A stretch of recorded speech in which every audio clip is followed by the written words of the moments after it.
Hey everybody, this is Patriots Worldwide, and welcome back to the podcast. Today I will be going over our loss versus the Las Vegas Raiders and give my thoughts and predictions on our upcoming matchup versus our division rival, the Miami Dolphins. Without further ado, let's just jump right into it and begin. Okay, so to get the negatives out of the way, the loss versus the Raiders was very frustrating because on our offense, we just couldn't get done what we wanted to get done, and we were seeing a ton of what we've been exposed to the past few years, specifically stuff we've been trying to avoid. For instance, our offense could not produce, and it really seemed like it took forever to even get across the 50-yard line. It just seemed like anytime we had momentum, on the following drive it was punt, punt, turnover, punt. It was just very annoying, because we see what Drake is capable of, and I'll be getting into his game in a few seconds. But overall, there were some positives, some negatives, but for the most part, this offense did not seem like it changed. And I understand it's only the first game, and it's going to take a few more weeks for this offense and this whole team to really get in shape, really just get on the same page and click. But for the defense, however, they kept us into this game. Harold Landry, for instance, had an incredible debut with 3 sacks, or really 2.5, but who's counting? Secondary could have been worse, but needed to be better. Jalen Hawkins kind of had a mix and match type of game because on the opening drive for the Raiders, he gave up a touchdown where Jabril Peppers, for instance, would have stopped it, most likely. And then on the following drive, Hawkins had an interception, so life comes at you fast. But overall, defense played lights out. They're definitely going to carry us this season. Offense, just, Kayshon Boutte, great game. 6 catches for 109 yards. The only thing missing for Boutte's day was a touchdown. Now for him, I really like him a lot, and I really hope we can hold on to him for the future. Without a doubt, in my mind, he's going to be a future wide receiver 1 for this team, and really anywhere.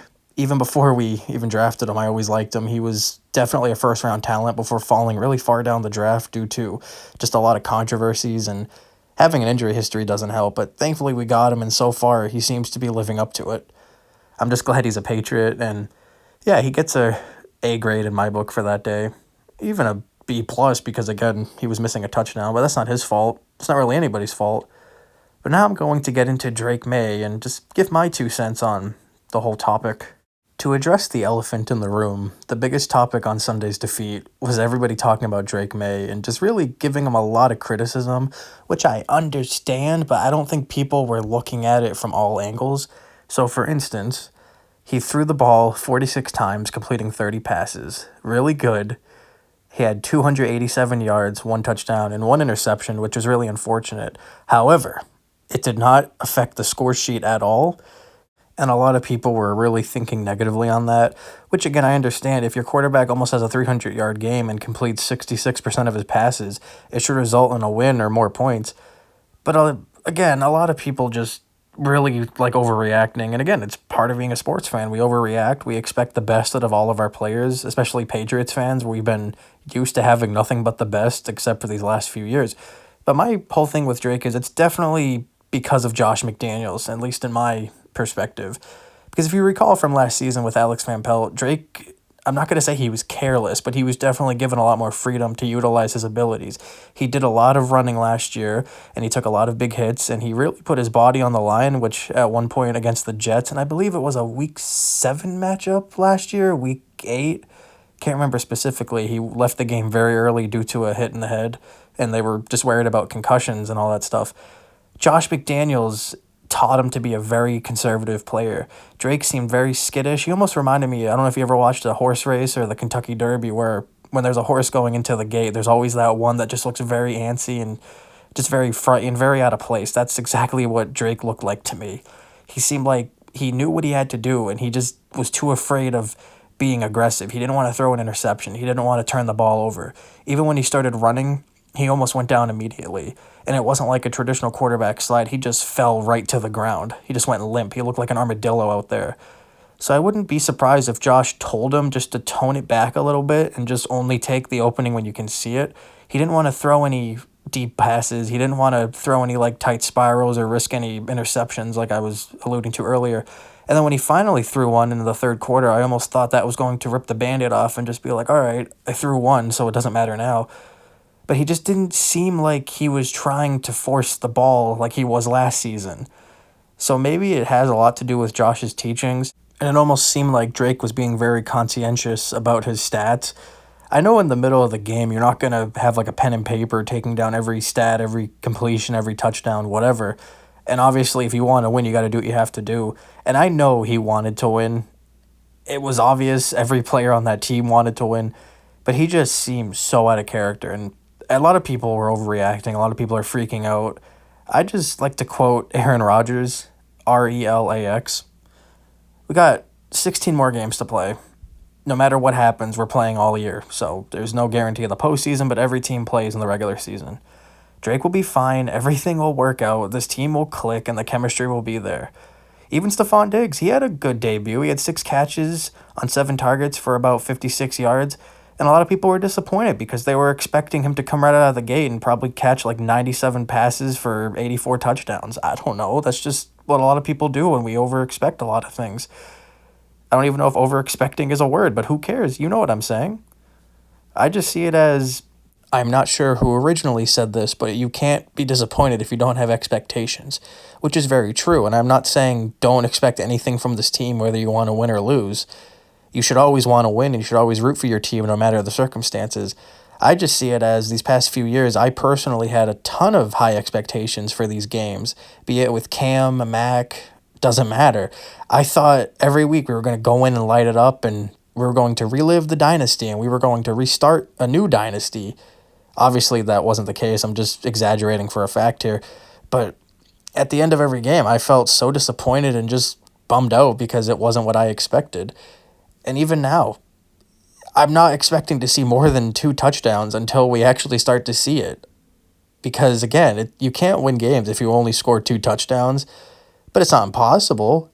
I'm just hoping sooner or later we start crossing that 21-point threshold and we start putting up more points and we just start winning. It doesn't matter how. I just want to win. We all want to win. We want winning back in Patriots football. We want the Patriots to thrive again. So, with all that being said, overall, Drake had a statistically good game. It just did not reflect on the scoreboard. Stephon Diggs had a great debut. It just wasn't what I and a lot of us wanted. I was hoping he'd get 1 touchdown, get the metaphorical monkey off of his back. Keishawn Boutte, great game. Very good showing. I hope he keeps it up for not only next week, but the rest of the year. Even Demario Douglas catching our lone touchdown. Great play, good moment. It was fun. It just really got us going, and fortunately, that was it. That's all we could really do on offense. And, yeah, I would just like to see more out of our rookies, too, especially Travion Henderson. The kid's a baller, and he's going to ball out, and hopefully sooner rather than later, takes the running back 1 job from Ramondre Stevenson. And believe me, just by saying his name, I almost dropped my phone. My hands just got really slippery, and I lost traction of everything I was holding. So, yeah, we have a bright future in this team. I don't care what anybody says. Every player on this team has a potential to be a great player. Doesn't matter how good or bad they were. This whole year is about a clean slate and just getting on the right track and figuring out our culture, our identity, and how to win football games. So my whole rundown on Miami, statistically, not even statistically, just logically, we should win. We should easily hang like 30, 40 points on them. Because a week ago, Daniel Jones, yes, that Daniel Jones, current quarterback from the Indianapolis Colts, Indiana Jones, hold for laughter, he's put 4 touchdowns on the Dolphins defense. And this is a guy who had a wide open touchdown and tripped himself. He sacked himself. He had money on the Eagles defense or whoever he was playing that week. So logically, Drake, who was a much better quarterback and overall athlete, should have about 5 or 6 touchdowns. But given that we are statistically really bad in Miami, the last time we beat them on the road was in 2019, week 2, the year where we thought we were going undefeated and we're going to have another great Super Bowl run. Just me? Well, either way, it was still a fun time. Josh Gordon, Antonio Brown catching passes from Tom Brady. Sheesh, like, good times. I want to go back. I'm almost tempted to boot up Madden 20 just to use that roster one more time. That was a special roster. I'm just sad it fell apart towards the end. Anyway, getting off topic. I think our defense, especially with Christian Gonzalez out, Keon White out with some illness, I hope he feels better. Christian Gonzalez still having a nagging hamstring injury for about a month now, almost 2 months, if my math is correct. Really hope he gets better, and I just hope he comes back and reminds the league and a lot of us that he's this elite, soon-to-be all-pro corner.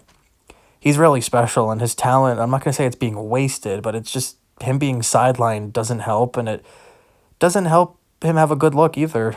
Because I'm sure for a lot of people and around the league in general, it just makes him not look like a dependable player. And who would want someone like that on their team? I think about just bosses in the regular world. If your employee keeps calling out sick once a week, you don't want him on the job. You want him gone. You want somebody you can rely on. So imagine a football team. Every game essentially matters, and you want him there every week. You need him to perform. Obviously, you can't control your health and any issues that happen on or off the field. But for something like this, I just sincerely hope that he gets better and he's able to play long term. Even for defensive coordinator Terrell Williams, he's going to be out a while too. He's been dealing with an illness, and it seems like it's been going on since mid of training camp. I don't know what it is, nor do I have any information. If it's out there, I just haven't seen it yet. But I really hope he gets better because he's a great defensive coordinator. He has a smart mind, and I still firmly believe he will make a great coach one day. So I hope for the best for him. And I know what I said about Gonzo a minute ago, but the difference between him and Terrell Williams, Gonzo is still in his 20s and he's just recovering from an athletic injury. We don't know the severity or any details of Terrell's illness. It could be an ongoing cold or it could be something very severe, and we just have to keep him in our thoughts and prayers and wish him a speedy recovery and hope he'll be back to calling the plays very shortly. But in the meantime, starting this week, Zach Kerr will be calling the defensive plays, probably from the booth. It hasn't been confirmed if he's going to be on the sideline or in the booth. But if he does really well, maybe for his career, for his sake, I hope he gets a job elsewhere. That'd be really good for him. But for now, we just have to keep Terrell Williams in our thoughts and prayers, wish him a speedy recovery, and hope to see him calling plays very soon once again. Our defense is going up against a familiar quarterback, Tua Tagovailoa, and everybody, including the media, likes to push this dumb narrative of Tua is undefeated against the Patriots, 7-0 in his whole career. It's always a team sport until they want it to fit their narrative, I'm just saying. But it's a very annoying statistic that they have to keep bringing up and putting in our face, and it's always frustrating because Tua always gets away and capitalizes on some stupid mistake we make on defense.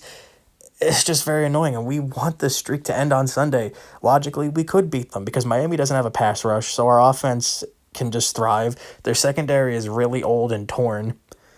Because really, who do they have? Minkah Fitzpatrick? We could do this. If Daniel Jones just bothers me, if he could throw 4 touchdowns on that defense, Drake can really throw 8. Get Diggs, Henry, Douglas, Booty, get them all involved. Mac Hollins. I want to see these guys thrive tomorrow. I want to see them get it done. Drake, just let him be free. Let him run, but also just remind him to be conservative. Learn how to slide when you have to. Just get it done. It's not that hard. It is for normal people like us, but for a quarterback and an athlete, he could do this. He just has to get out of whatever's in his head and just be able to take care of it. And on our defense, Christian Barmore, Milton Williams, they could step up. Miami doesn't have an offensive line. Their front 7 is just not solid anymore. As long as Marcus Jones, Alex Austin, and Carlton Davis, if they can do their jobs and lock down Hill and Waddle, or at the very least just make them a non-factor for the majority of the game, we could do this. Going back to Barmore, that kid's a stud. We all love him. He's a fan favorite. We want to see him get involved. We want to see him get some sacks. Harold Landry can build off of the momentum and continue capitalizing off of the game he had last week. Just keep getting to Tua. Do it. Who are they going to throw to if Hill and Waddle are out of the game? Darren Waller? The guy hasn't been in the league in a few years, and he's clearly out of it. He's only come back because he wants to live in Florida, and he wants to just play some football, make some extra money, and enjoy his life. I respect it.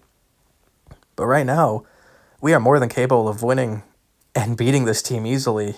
I expect the final score to be something along the lines of 21-16, hopefully in our favor, but just given how statistically bad we are in Miami, it can go either way. Logically, no matter where we are playing, we should be able to score 31, 34 points. In a perfect world, the final score could be something like 31-10, Drake having a great day, and just overall everybody getting involved. But for a serious prediction, I really want TreVeyon Henderson to score his first touchdown. And I really hope Drake can find Kayshon Boutte in the end zone. Just got to get him that touchdown that he missed last week. Overall, it's going to be a very, very frustrating game for starters because, like I said, we always do really bad in Miami and Florida for some reason. I don't know if it's the weather. I don't know if it's all the traveling. Don't know, but we haven't beaten them since 2019. It's been about 6 years now. It's infuriating. Ironically, the last time we beat them in Miami was a week 2. So Maybe deja vu, maybe it's happening again. But we just got to get this one. If we win, it'd be great. If not, then it's on to the next one. But for now, every indication is pointing that we can win this one. It's in our favor. The only thing that's in our way is the fact that we're playing on the road. And before I wrap this one up, in recent Patriots news, we traded former second-round pick from last year, Jalen Polk, to the New Orleans Saints for a 2026 sixth-round draft choice, and we also gave New Orleans a 2028 seventh-round pick. I guess I'm not mad. I'm just really disappointed that it didn't work out, because I remember when we drafted him along with Javon Baker, who was also gone, I really thought for a second that that duo was going to be our next great 1-2 punch and eventually be a top duo around the league. Not for a few more years, but just given some of the talent they showcased, especially in college, it was really exciting, and it felt good to have a rookie quarterback and 2 rookie receivers. The whole thought of them essentially just growing in the NFL together and thriving was exciting, because when was the last time we had wide receiver homegrown talent? Edelman? Like, it's been too long. But for Polk, he unfortunately he seemed to die out after that Week 6 game last year, which would have been a touchdown against Miami, ironically, but they called it off. Because I remember last camp in preseason, he was doing really well. He seemed like he was thriving, and him and Drake were getting on the same page, and eventually Polk made that comment of, "I have the best hands in the league," and then proceeds to drop every single pass, and Drake was feeding him opportunity after opportunity. And before you realized it, they're not even were they on the same page anymore. They weren't even reading the same book. It was bad. So in the end, I guess we did right by Polk by giving him a change of scenery, but he really was a merchant behind Romo Dunze and catching passes from Michael Penix in college. It was just so frustrating to watch. Sad that it didn't work out either. But you know what?